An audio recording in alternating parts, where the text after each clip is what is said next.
당시 문재인 대표가 남긴 말을 이 정부에 그대로 돌려드리겠습니다. 당시 문재인 대통령은 민주당 대표로 있으면서 정부가 메르스 슈퍼 전파자라고 하며 대통령 사과까지 요구했습니다.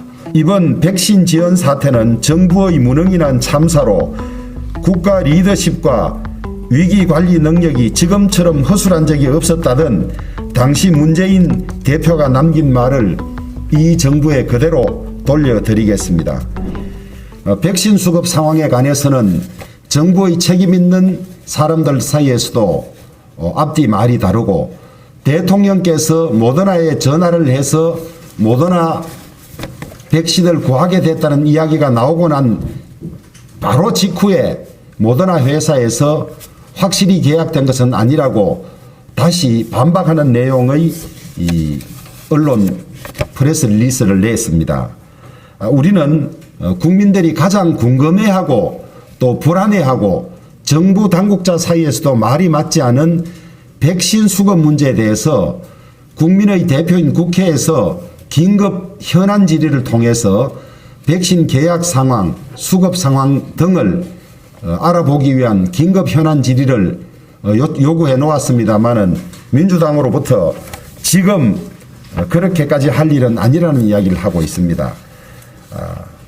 2015년 메르스 사태 당시에 긴급 현안 질의를 민주당이 요구해서 시행했을 뿐만 아니라 메르스 특위까지 가동했습니다.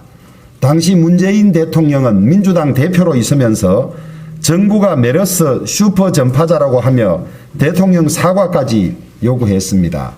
백신 수급 상황에 관해서 긴급 현안 질의를 하는 것이 정쟁이라면 당시 문재인 대통령은 메르스 정쟁의 최선봉에 서 있었던 것입니까?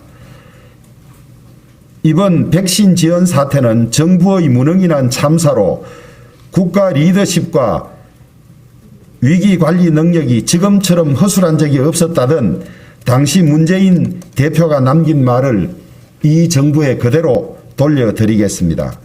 백신 문제로 더 이상 투명하거나 확인되지 않은 정보가 돌아다니지 않도록 또 국민의 불안을 해소할 수 있도록 민주당은 즉각 백신 수급 긴급 현안 질의에 응해주기를 바랍니다.